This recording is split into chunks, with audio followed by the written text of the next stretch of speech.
The Crowsnest Pass is situated deep in the heart of the Canadian Rockies, and as the winter snow melts into spring, the rivers and lakes of the area are refreshed and come to life. The Crowsnest Pass is well known for its blue ribbon rivers, but its lakes are a well-kept secret. There are a variety of lakes to pick from, all within a 100-kilometer radius.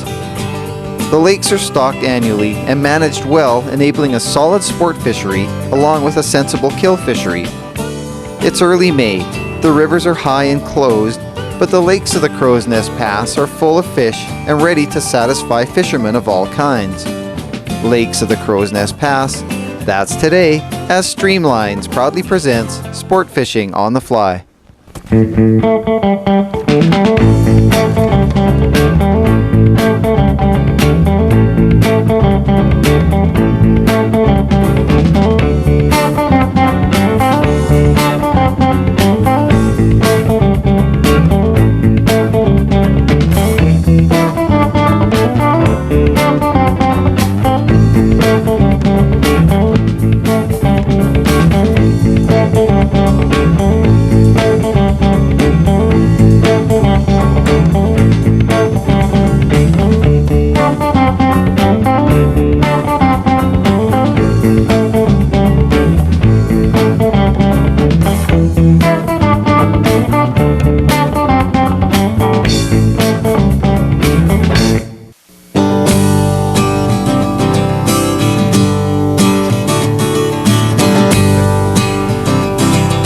So we just got to Lee's Lake, and first cast I put on a damselfly, and this guy hit it. It's got some real nice colors. It looks like a spawner, but nice sized fish. Really nice sized fish. Oh, look at the colors. Are they pretty fish or what? Wow. Let's get them off here. Show you. Not a pretty fish, nice spawner. That's real pretty colors. Beautiful yeah. Fish. Oh, let's get him back in there. Oh, there he goes. Well, that wasn't too bad a fish. That probably had to be 15 inches. A great way to start the day too. Not a bad first cast with the damselfly. So what are you gonna try? I got the rig and the half back on. Oh, our last year's favorite. Yeah, fly. Well, good. Give it a chance to work this year. And also we decided to go with the boat. You know, we decided to fish from the boat. We might try the float tubes a little later on, but we're trying our new 2-anchor system for cron emitting, and we'll see how it works. Well, we've run into a whole bunch of little fish. We've been trying to figure out where the big guys are sitting right now. Well, this guy I guess classifies as a bigger guy, not a big guy. So get him up here so you can take a look at him. There he is, he's just about done. On the Chronomid, beadhead mayfly, got about 8 feet of line out. A nice fat little guy. This isn't one that would have just been stocked. Look at how healthy this is. Let me show you here. Oh, we need pliers. We got a problem. This guy is taking this fly really deep, too deep for forceps. So all I'm going to do is cut the line and let him splash away and go and head for the bottom. Nothing else I could do. I couldn't get anything down because he'd taken the fly so deeply. That was a Chronomid. It was just sitting there. That's, I guess, why he inhaled it so much.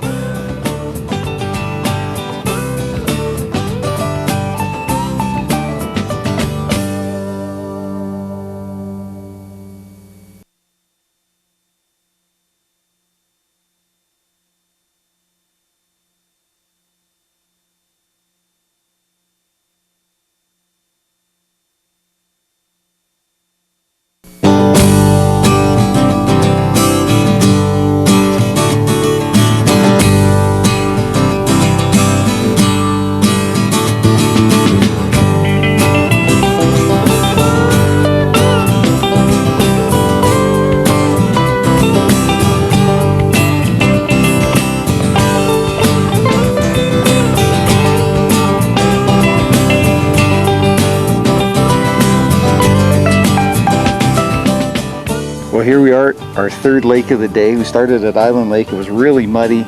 Nothing. Really muddy. You know, we worked it hard too. We went around all the shoals and tried it out. We saw some big ones rise. Well, supposedly there's brood stock in there, so they're bigger fish, but we got shut down We there. didn't see any. So we went to Lee's Lake. And we heard Lee's was good, but they had recently stocked it. So Yeah, there was what a happened? whole bunch of small little fish. Yeah, but your first fish of the day, first It was cast. nice. It was nice. Yeah. It was 15 inches or so. We thought, hey, we're going to be into some big ones, but then we found out it was stocked and a lot of small ones. Yep. So we moved on, Yeah. and we ended up at Beaver Mines Lake. Lake. You know what? That's a pretty nice fish you got there. It is. It looks like. It's a good one. We thought we were going to catch a whole bunch of little ones here too. Well, we already did. We just caught 2 little tiny guys. That one's, I mean, it's not a whale by any means, but at least it's got a little meat to it. A little different than fishing in a float tube. Oh, that's a nice size. It's Yeah. about 15. He's about 15, yeah. Yeah, it looks fairly thick. Okay, there's the fly, there's a fish. That's a pretty fish, isn't it? Look at the nice colors. It's a nice size. Yeah, it's a good one. Nice Decent. fat fish. Yeah. Let me get him back in there. Look at the white on the bottom of his dorsal fin there. Got a little bit of white there. Well, that was a nice fish. Well, what'd you get him on? That was on halfback that I tied up actually just a little bit before we came on our Oh, trip. excellent. The one you were raving about in the truck. That I liked. Yeah, that was a good tie. halfback. On wet line. Wet line, real slow right along the bottom. So something a little different. So, Right in the calm, you might be able to see behind us, there's white caps out in the main part of the lake. Do we have the arsenal or what, huh?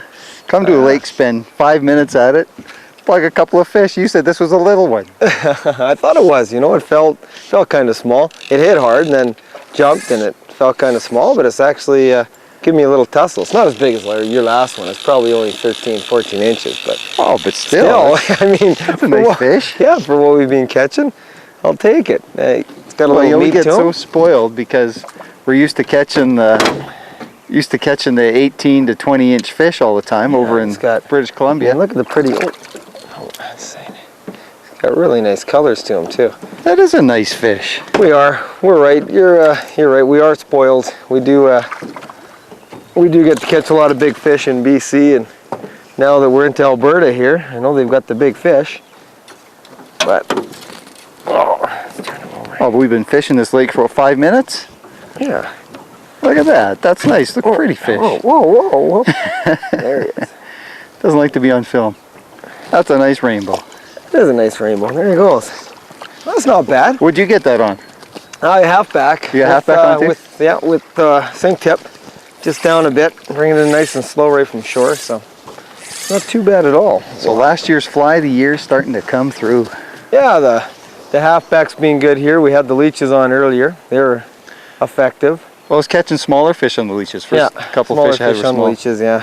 So, well, give it a go and see if we can get some bigger ones. Hopefully this weather's turning on us a bit. It's getting a little cloudier and cooler, so maybe the big guys will start feeding.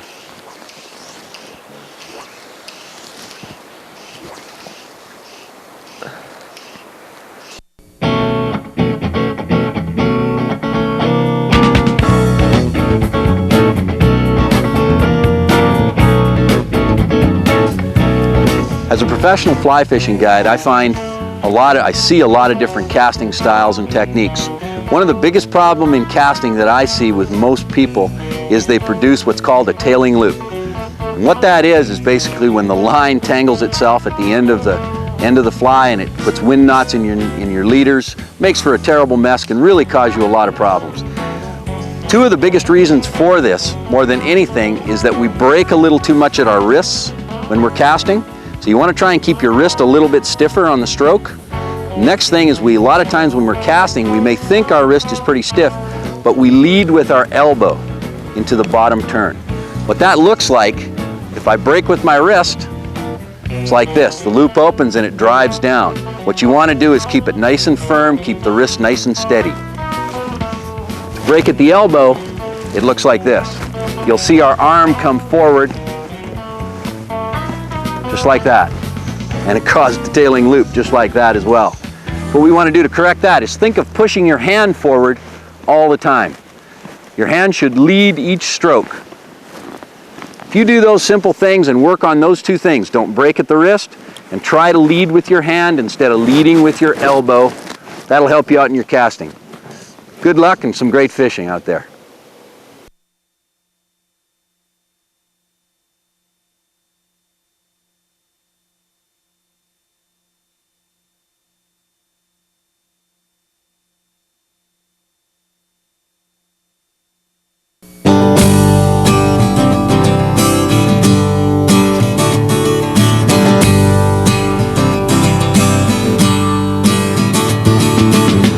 Lake fishing usually requires a longer rod, but since we're in boats today, we will be using 9-foot 5-weight rods with 9-foot leaders and 2 to 3 feet of 4-pound fluorocarbon as the tippet.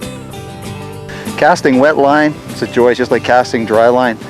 What I've got on is the halfback that I just caught the fish on. And the strip technique that I'm doing, after I cast it out, I've been letting it sit for about a count of 10 or 12, letting it sit, and then going with just a real slow, long pull right along the bottom.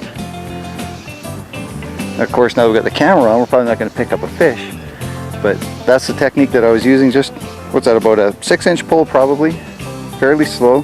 Sometimes I'll let it sit, let it get right down, because it seems like the fish are down a little farther. Don's been using a sink tip, so he's not down as deep as I am, and so far I've had a little more luck than he's had. There do seem to be a lot of little fish in here though. What you're going to find you're going to have to do with this halfback is change up the strip techniques on it. Going with the faster ones, more like a damselfly. Slower, longer ones like a dragon or a scud. Just got to keep on changing it up until you find what works. For me right now, it's making sure the fly gets down really deep. It's not a big fish.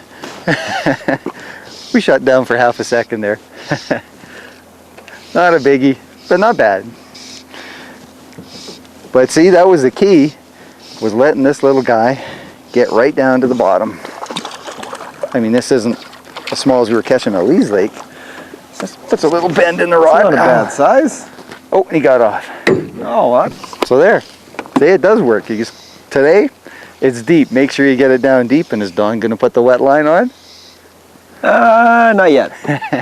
I'm going to try one more thing before I go to the wet. The experimenter. I got my little beadhead mayfly with a sink tip. I'm going to try to get down a bit with it and let it sit. Man, that wind makes it tough. Oh, does it ever. Got to try to chuck it. It's tough. It's getting cooler out though. It is getting cooler out. Yeah, I think we have a storm front coming in. That's usually good for fishing though. It is. Yeah, it usually gets good at that point, so we'll see. No, he's good. No, He's big. oh, yeah, there's a nice one. Right on. Yeah, that's better. That's a nice size fish. You betcha. Hey, all right. And that's the wet line. Wet line, and I let it sink. Gets out there, let it sink right to the bottom, and then slow pull in. Which, I mean, the halfback, sometimes you got to strip it fast and short, and sometimes it's slow and long. And today it's a slow, long day. Good. Well, it seemed he looked half decent when he jumped. He looked like he was really bending your rod over. He hit good. He hit good too, yeah. He hit real good. Oh, yes, nice fish. This is what we came for. Yeah. Well, you know, we tried a couple of different lakes already. We've gone to Island Lake, and then we went to Lee's Lake, and now we finally made it to, where are we at? This is called Beaver Mines Lake. Beaver Mines, that's right, Beaver Mines Lake. They're down. They're down a bit, and they're not moving up. That guy's giving you a tussle. Real good tussle, yeah. Well, I think I might have 1 or 2 wind knots because it's a little windy out, so I don't want to yard him too hard here. I'll end up breaking them off. Geez, for the size of the fish though, you know, they're really healthy. They're nice and fat. Oh, yeah. And you know what, too, is they're really colorful here. Yeah. The one you caught back at Lee's and the ones we've caught so far here are really colorful. Really nice fish. This is nice. Oh, that's a nice fish. That's the kind of fish that we came here for. That's a beauty. It is. Look at that. That's 16-inch fish for sure. At least, nice yeah. and thick. Very nice. Aren't they low? Oh man. Isn't that nice gorgeous? Yeah. Oh, that's what we came for. Oh, and a little shower to boot. That's a good release. Well, I guess I got my enjoyment out of him. He gets a little enjoyment out of me by making me wet. Well, that's the nicest thing. Yeah, right on. See how my halfback is. Always a good idea once you catch a bigger fish to check your fly. And there it is. And also too, when you get a fish like that, it's a good idea to sometimes retie. See me ducking out of the way. Well, it's getting windy out here. I Is hear it some ever? thunder and lightning back up in the mountains back there. I think we're going to get chased. And it's windy. It's really blowing out here right now. So what do you think about fishing from a boat? I love it. I really like it. You know, you can spool your line down into the boat. It's nice and flat. There's nothing to get in the way. Like a lot. We've got extra rods rigged up, easy to take with you. I like, I got the platform up in the front here. You can stand up on. You can cast further. That's really You know, the nice. only thing I noticed though is with the fish, it's a little harder to handle the fish. Yeah, you just get a smaller net. You know, you have Yeah. to net them. We usually net the fish anyways, or just Yeah. grab them and let them go. Just so. we should have brought our nets from our belly boats, but we never did. We had the That bigger would've been net. Perfect, yeah. So that's all right too. You have to have it. Oh, Yeah, that's I don't good. know. I I don't enjoy think it. we're gonna last much longer here. You know what the best part of this is that if the fishing isn't good in one location, you can be moved to another location real quick. Yeah. Whereas a belly boat, especially with the wind like that, you'd be kicking for days and you never make any headway. We would be stuck now You'd be for kicking sure. to shore and walking Yeah, back. I think so. Nice. Little guy, Yeah. same as the ones earlier. Same as the very first ones that we Very caught. first ones we got, the little guys. So the big guys came on the feed and then Yep, and they stopped. Oh. Or have they? Oh, is that a nicer one? that was a better one. Very one out here somewhere. Goes the barbless hook. You know what that was? I tried some faster retrieves. Yeah. That was back to that real slow retrieve. yeah. I don't know about you, but I'm putting my jacket on. It's gone from t-shirt weather in about 25. It's probably no more than 14 degrees right now, eh? Oh, yeah. least. Well, be prepared. Whenever you come to the prairies, we always talk about take care, be prepared. Lots of layers when you come to the prairies, because Yeah. it was 27 earlier, Yeah. and it is. It's maybe 14, and it's Maybe on its way 14. down. Yeah. It's a nice one. Nice fish. We just lost one of the anchors. I think we're Oh, gonna start man. us up. Oh, the other anchor's gonna hold. It's just gonna push us around in by this log here. I think we're gonna be all right. Oh, gee. That's not bad. Not bad. Now I'm gonna need your forceps. Yes, forceps. I have them.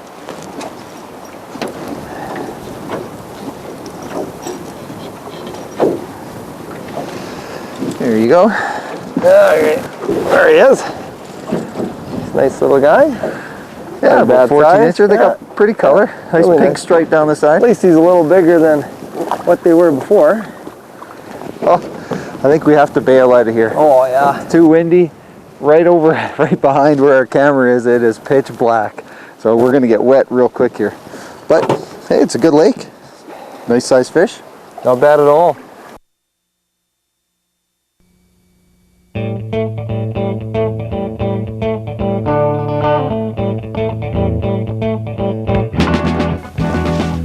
Hi, and welcome to On the Bench. Today I have a really good little pattern to show you. It's called a baby black leech, an egg sucking leech actually. We're going to tie the little red head on the end.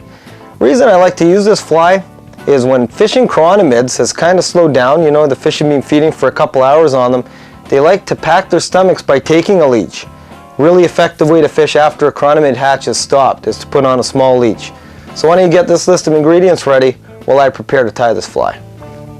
We're going to tie the egg sucking leech on a TMC 2312 number size 14 hook.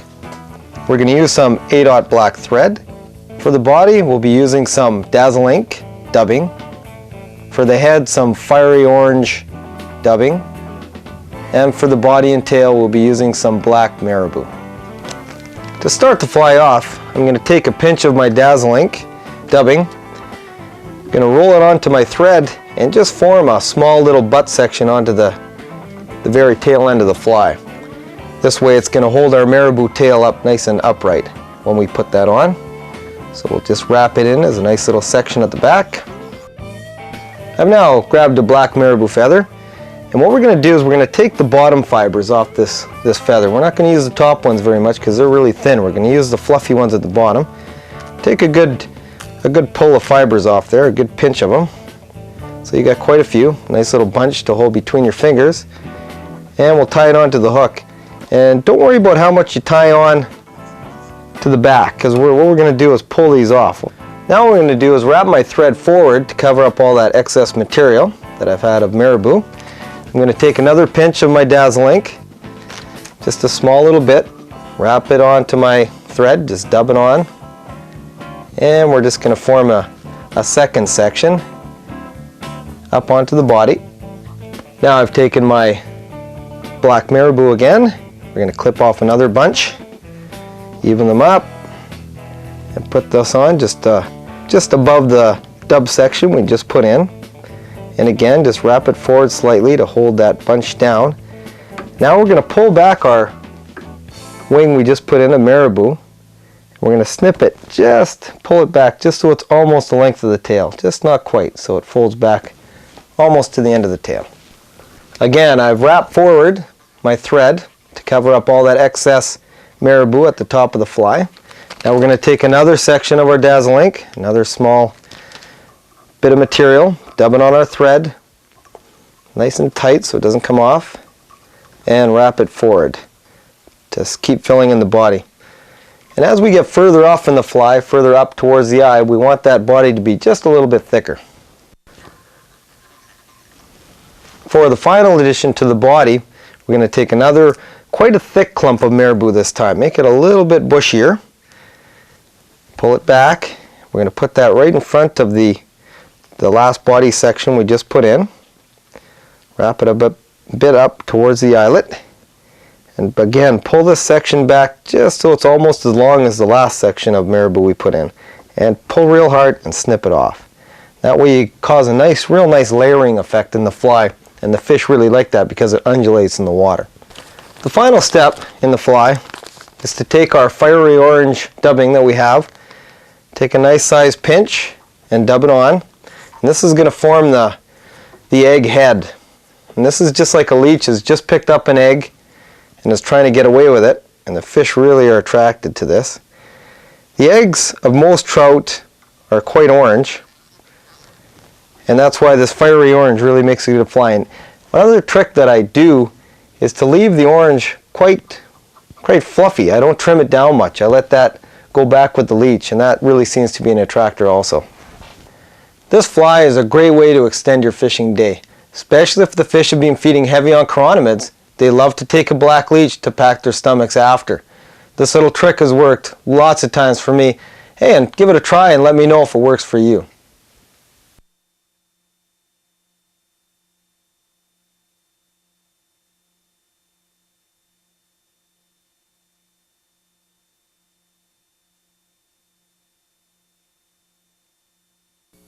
Is this the deeper part of the lake? Yeah. Oh, there we go. Oh, it's a whale. Well, you know, we've been having fun out here. This is just a blast. This is just when we had the big rainstorm come on. Oh, you got the good dry fly action happening. All for these nice little stocked rainbows. And we're in Burmis Lake. Burmis Lake. Well, this is it too. What you see is what you get. And what is it? Maybe 10 feet max. Yeah. It's a tiny little lake, fully weeded. I mean, the fish must grow probably over 2 pounds over the summer. Yeah. I would think this would be a great place to go in October. Yeah, because these fish are fat already. Yeah. I think they have a full kill out in here for sure in the winter because it's not deep enough. But a lot of fun now. You know, we've come back after the rain. We had some dinner, decided to kick out, take in some more. So it's another good lake to try, Burmis Lake. Another reason to have nice light rods in your arsenal as well. Oh, that wasn't a bad fish over there. Isn't that usually the way it is? Now we'll try to all get it. Oh, you poached. I didn't poach, I was short. Oh, you're lying. You lined him.